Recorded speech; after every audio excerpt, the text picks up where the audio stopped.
Hello and welcome back to a special video. Today we'll be looking at the top 10 moments from this year's Pokemon anime. So any moments that have happened in Pokemon Journeys episodes. Overall it's been a really solid year for Journeys and I think it's been way smoother than the first year. So there is definitely so many positive things to look at today. But let's get into the video and I hope you enjoy. So first up we have 5 honourable mentions that just missed out on the list. First one is Ash vs Bee Part 3. This battle had some amazing aspects, but overall for me it lacked a perfect ending, and as a whole it didn't live up to the potential despite being fairly good. Next is the Sinnoh, Dialga and Palkia arc. Another few episodes that didn't quite live up to its potential. The first episode was great and set up things nicely, but the second episode didn't quite deliver for me. However, we still got some fantastic moments, so it deserves a mention, and don't worry, you will be seeing some Dawn later on in the video. Next is Go catches Suicune, a moment that broke the internet and made every Go hater lose their minds. I had to include this here, although it wasn't a perfectly executed moment, it was still really fun to see. And then there's Wickstrom's Chivalry, a great way to introduce an Elite Four member into the mix and give Farfetch'd some well needed development. And then finally we have Gigantamax Gengar. So as of recording this I haven't seen episodes 91 and 92, but I'm guessing we're going to be seeing Gigantamax Gengar, and it might have just cracked the top 10, so I'll leave it here in the honourable mentions. Of course this could backfire and the episodes could be trash, but we'll see. Now on to the top 10 best moments of 2021. Coming in number 10 is Ash catches Dracovish. Despite Dracovish being pretty underwhelming overall so far in Journeys, it was such a nice surprise to see Ash get it back in episode 50, taking place actually in the first episode of this year, which is a great way to kick off this list. Dracovish is a powerhouse in the games, and it was cool to see Ash own his first ever fossil Pokemon. His goofy and wacky personality works so well with Ash. So this spot is for the capture episode because Dracovish hasn't done nearly enough this year, so let's hope for some more development in the third year of Journeys for Dracovish. Coming in number 9 is episode 54, Sobble's Growth. So I've gone with the growth of Sobble here because this year it did have some nice development and finally become the Inteleon that it dreamed of becoming. But if I was to pick the best moment, it was episode 54 where it meets the actor's Inteleon, and this really begins its journey and inspires it. It even learns a new move in this episode and begins its whole training arc. By far the best Sobble episode in my opinion. I enjoyed it evolving into Drizzle and the whole scene with Go and the stars, but I just preferred this episode. Then the final evolution into Inteleon was pretty underwhelming to me, but I'm still glad that Sobble got a lot of development this year. Number 8 is James catches Morpeko. At long last, Team Rocket finally caught a Pokemon in this series. We were all tired of seeing that gacha machine. We wanted an official Team Rocket Pokemon again, and we got it back in episode 70 with James capturing the Morpeko that had been depriving them of food for a long time. And it was a real wholesome capture with James bonding with Morpeko, giving off Cacnea vibes. However, since this it's completely gone missing, and it's just another example of underdeveloping Pokemon, and it's a shame that we haven't seen Morpeko in ages, but I don't want to take away from this episode because it really was a nice moment seeing James capture it. Number 7 is episode 71, Go begins Project Mew. Just one episode later after James catches Morpeko, we have Go starting his Project Mew trial in episode 71. And it was a good one that I never got to review. Go had the task of capturing an Alolan Ninetales so that he could qualify for Project Mew.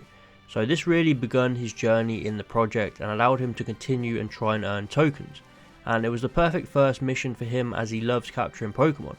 We also got introduced to Tsurugi, a cool, calm and collected Urshifu trainer. So this episode isn't anything crazy, but it was just a big moment for this year which allowed Go to start a new goal and continue throughout the year pursuing this goal.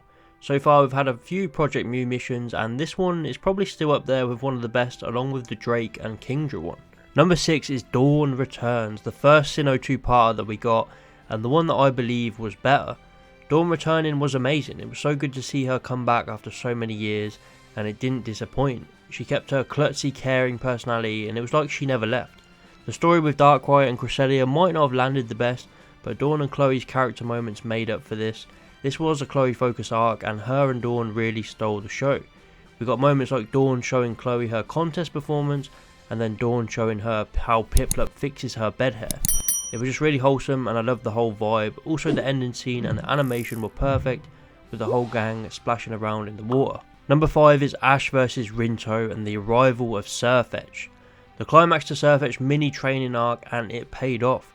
Rinto was introduced as a strong rival towards Sirfetch'd, and he did what he needed to do. Him and Gallade saw potential in Farfetch'd and wanted to help it and Ash grow stronger. And it came to a close in their second battle, where Ash had took everything he learned from their previous battle and from the training with Wickstrom and brought it all to this second battle, defeated Rinto with Farfetch'd, evolving into Sirfetch'd.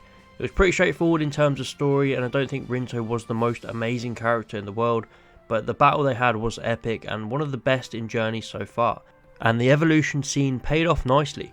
Taking the 4th spot is Mega Lucario. Of course this had to make the list. Our boy got Mega Evolution after years and years of people crying out for him to get it, and I think we all knew this was coming from the moment he got a Riolu and then when he met Karina again. And it was just a matter of time, and it was done nicely in this 3-part mini arc with Ash visiting Karina and going to Mega Evolution Island to retrieve the Keystone, and then straight after this getting challenged to an Ultra Class battle with B, where he would be able to show off his new Mega for the first time. Despite a few issues with the battle, it was still really epic to see Ash use a Mega Lucario, so this moment definitely had to be high on this list.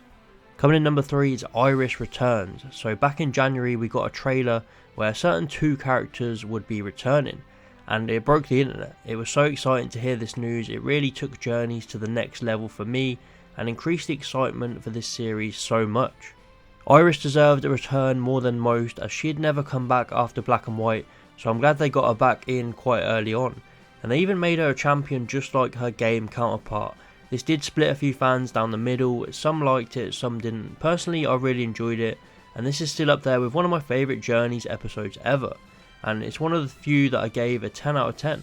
I just think they nailed it. They nailed the vibe, they nailed the continuity. Maybe the battle had a few issues, but not big enough ones to hold this episode back. I think Iris's character really fits into the more comedic style of Journeys, and I really want to see her come back as a regular in Journeys. The second spot is Ash vs Volkner.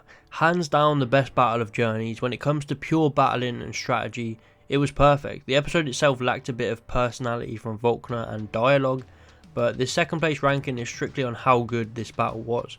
An ultra class battle between Sinnoh's strongest gym leader and Ash, and it worked. A lot of swap outs and a lot of cool moves used by both trainers, with Lucario, Pikachu and Gengar putting in some nice work, despite Gengar not getting a win again.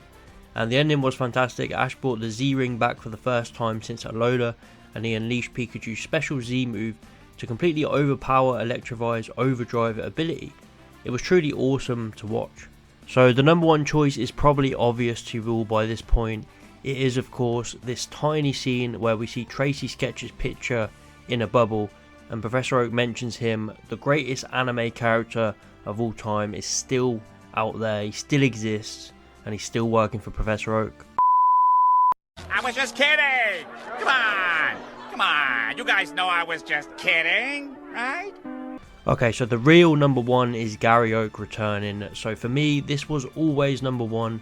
He is my favourite Pokemon character, and I wanted to see this guy back in the anime for so long. He was a regular character from Kanto to Sinnoh, and then he disappears for no reason, but finally episode 68 of Journeys brings him back, along with a hell of a lot of other stuff going on in this episode. Ash's old Pokemon returning, Moltres, Infernape, Project Mew. There's a lot, but the highlight and the moment that takes number 1 is Gary Oak. He keeps his old cocky personality, but also you can see how much he cares about Ash and how close they've become over the years. He challenges Go and makes sure he's up to snuff to be Ash's friend. It was just a perfect Gary return with some battle action against Moltres as well with his Blastoise. It had everything, and then we learned that he's going to be returning more in Journeys, and it just made me very happy as a Gary fan. This guy pretty much represents my love for the series and my love for the early original series a lot, and every time he returns it is amazing. So that is it for this top 10 moments of 2021. Thank you for watching, and thank you to everyone who has supported the channel this year. I'll keep posting Pokemon anime content for you all next year, and I've got some exciting stuff coming up along with the new review series that I've been doing, which will continue. So please stay tuned for more and be sure to like and subscribe, and I'll see you next time.